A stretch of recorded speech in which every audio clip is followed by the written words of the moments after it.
School fitness സർട്ടിഫിക്കറ്റിലെ സർക്കാർ ഉത്തരവ് പ്രായോഗികമല്ല എന്ന് അധ്യാപക സംഘടനകളും പറയുകയാണ്.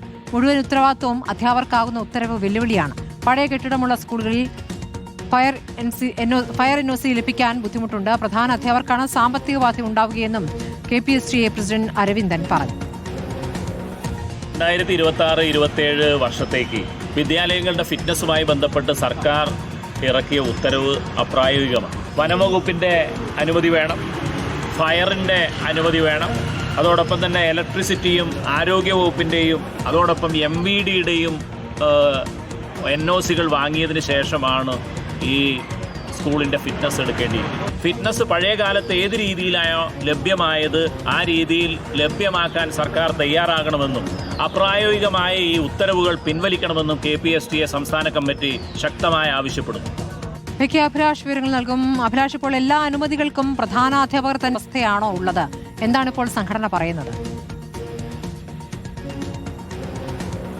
തീർച്ചയായിട്ടും അത്തരത്തിലൊരു ആരോപണമാണ് അവർ ഉയർത്തുന്നത്. കാരണം ഇത് തദ്ദേശ വകുപ്പുകളുടെ കൂടി ചുമതലയുള്ള ആണ് സ്കൂളുകൾ. പക്ഷേ അതിൻ്റെ ചുമതലകൾ മുഴുവൻ ഇപ്പോൾ അധ്യാപകരിലേക്ക് വരുന്നു എന്നുള്ളതാണ്. അതിൽ ഏറ്റവും പ്രധാനപ്പെട്ട കാര്യം നേരത്തെ സുനിഷ സൂചിപ്പിച്ചതുപോലെ തന്നെ സ്കൂളിൻ്റെ കെട്ടിടവുമായി ബന്ധപ്പെട്ട ഫിറ്റ്നസ് ഒരുക്കുക എന്നുള്ളത് അധ്യാപകരിലേക്ക് വരുമ്പോൾ ആ പഴയ കെട്ടിടങ്ങളായിരിക്കും പലതും. അത്തരത്തിലുള്ള പഴയ കെട്ടിടങ്ങൾക്ക് എങ്ങനെയാണ് ഇത്തരത്തിലുള്ള സുരക്ഷാ ഓഡിറ്റിംഗ് പൂർത്തിയാക്കാൻ കഴിയുക എന്നുള്ളതാണ് ഒരു പ്രധാനപ്പെട്ട ചോദ്യം. ഞാനിപ്പോൾ നിൽക്കുന്നത് കോഴിക്കോട് കല്ലായിലെ GLPS സ്കൂളാണ്. ഇതൊരു പഴയ സ്കൂളാണ്. ഈ കെട്ടിടത്തിലെ ഉള്ളിലേക്ക് നോക്കിയാൽ കാണാം പഴയ ബെഞ്ചുകളും ഡെസ്കുകളും ഒക്കെ നിൽക്കുന്നു.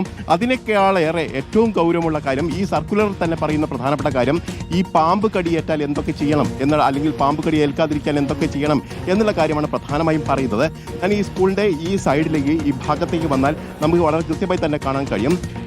ജിപേഷ് ഒന്ന് ഇങ്ങോട്ട് ക്യാമറ തിരിച്ചാൽ നമുക്ക് കാണാം.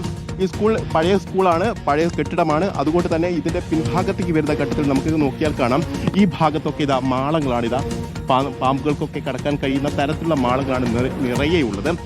അതോടൊപ്പം തന്നെ സ്കൂൾ കെട്ടിടത്തിൻ്റെ ഈ ചുമരുകളിലേക്ക് നോക്കിയാൽ കാണാം ഇതും നിറയെ മാളങ്ങളാണ്. അതായത് പാമ്പുകൾക്കൊക്കെ ഇതിൻ്റെ അകത്തേക്ക് കയറാൻ യാതൊരു ബുദ്ധിമുട്ടില്ല എന്ന് വളരെ വ്യക്തമായി തന്നെ കാണാൻ കഴിയുന്ന സാഹചര്യമാണ് ഉള്ളത്.